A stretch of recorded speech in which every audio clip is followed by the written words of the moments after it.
Salut tout le monde, j'espère que vous allez bien. Donc je vais vous présenter dans cette vidéo des conseils, des astuces pour l'oral du bac de français, qui dans quelques jours maintenant, au moment où je tourne cette vidéo, bien évidemment, je pense que la plupart d'entre vous, vous êtes en pleine révision, mais il y en a quand même pas mal, je pense, qui doivent réviser un peu au dernier moment, et c'est assez compliqué parce qu'il y a pas mal de choses à savoir. En plus, c'est super stressant. Enfin, moi personnellement, j'ai trouvé ça vraiment stressant comme une épreuve, surtout parce que c'était un oral. Donc je vais vous donner des conseils qui vous permettront peut-être d'éviter le fiasco ou peut-être même de gagner 0,5 ou 1 point grand maximum. Parce que si vous n'avez pas beaucoup appris, malheureusement, vous aurez peut-être difficilement plus que la moyenne. Mais bon, essayez de suivre ces conseils. Peut-être que ça va vous faire monter un peu votre note. C'est toujours ça de prix. Donc je vais éviter de perdre trop de temps. Je vais passer directement à la première astuce. Donc, la première astuce, le premier conseil, c'est le plus simple, je pense que vous le savez tous, mais en fait, pensez à être habillé correctement, avoir un comportement correct aussi.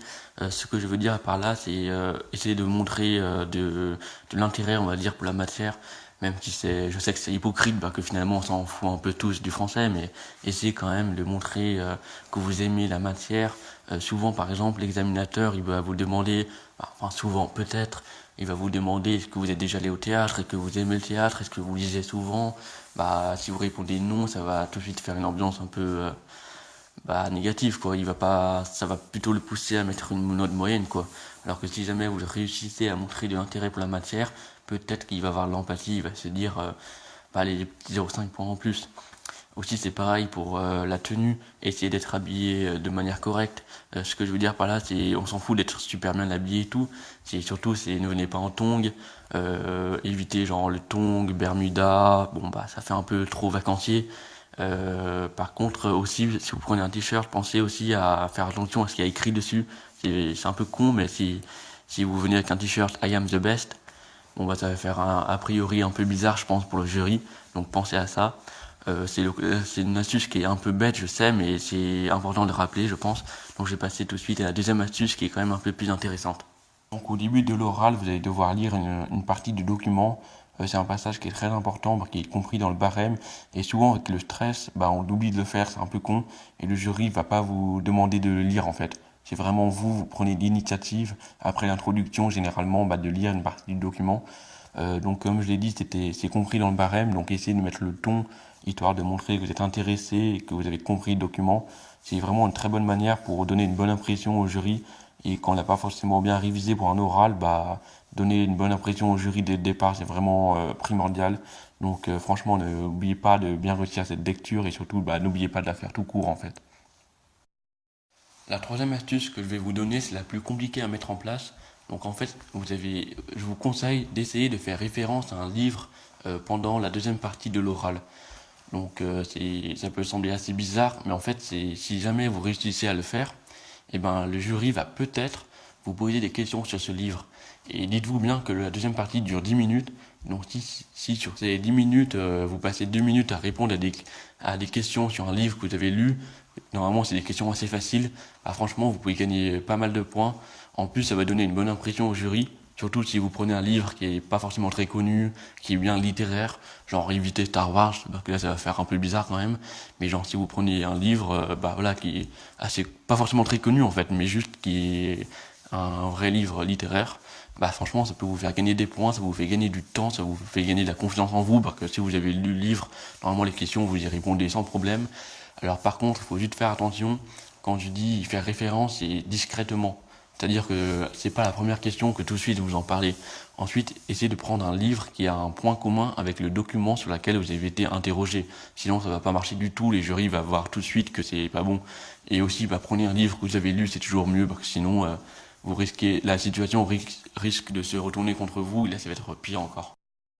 Faites donc pari maintenant du moment où le stress est à son maximum, c'est-à-dire le moment où vous attendez devant votre salle d'examen. Alors c'est un moment qui est assez délicat parce que généralement pour la plupart des gens, vous stressez beaucoup et on ne sait pas forcément quoi faire. Déjà moi je pense que le premier conseil c'est ne révisez pas. Essayez soit d'écouter de la musique, soit de discuter avec des potes.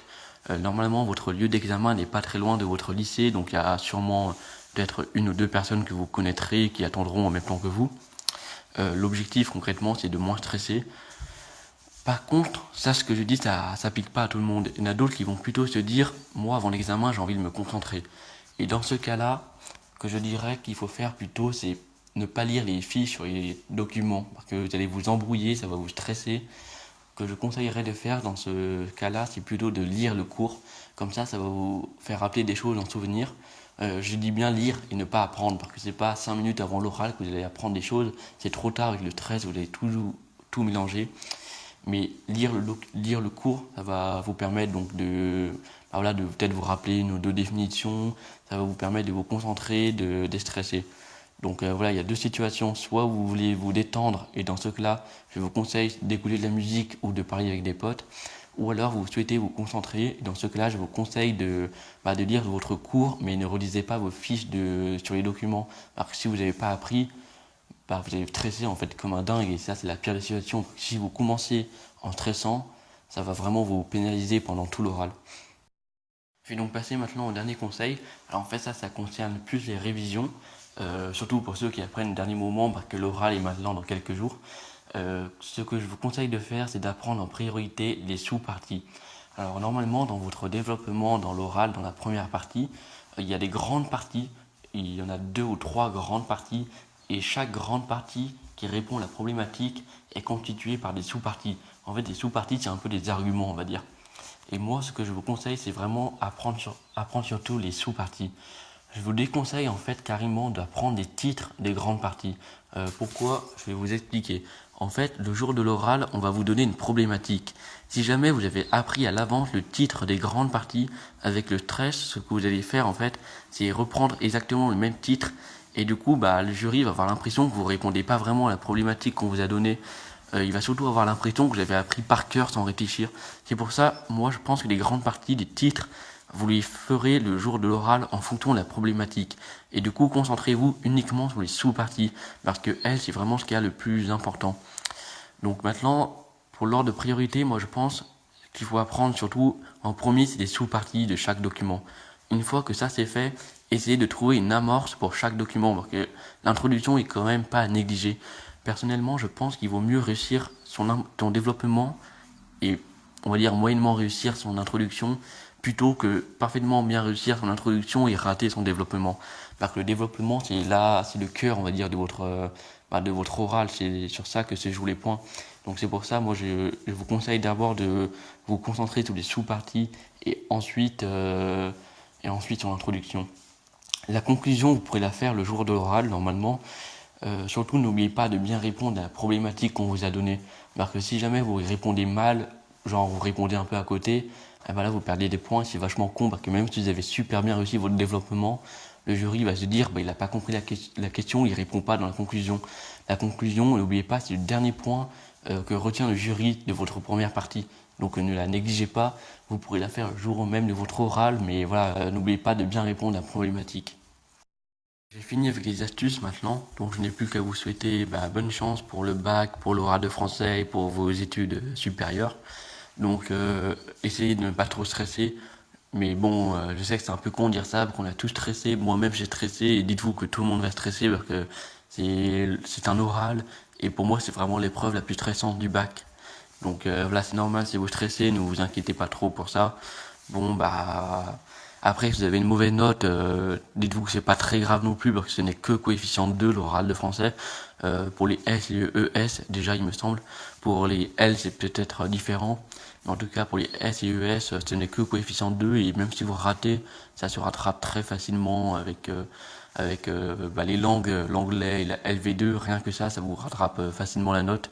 Donc ne vous mettez pas trop dans un état critique, je veux dire, c'est pas la peine non plus d'être mort de peur, même si je sais que c'est difficile quand même à contrôler, c'est assez délicat comme situation. En tout cas, lorsque vous avez passé votre oral de français, je pense que ça serait vachement cool si vous pouvez faire un témoignage en commentaire ou dans un forum en fait. Comme ça, les gens qui passent après vous, ceux qui passent l'année prochaine, ils ont des témoignages, et ça c'est parfait pour se mettre en condition et savoir à quoi s'attendre pour l'oral de français.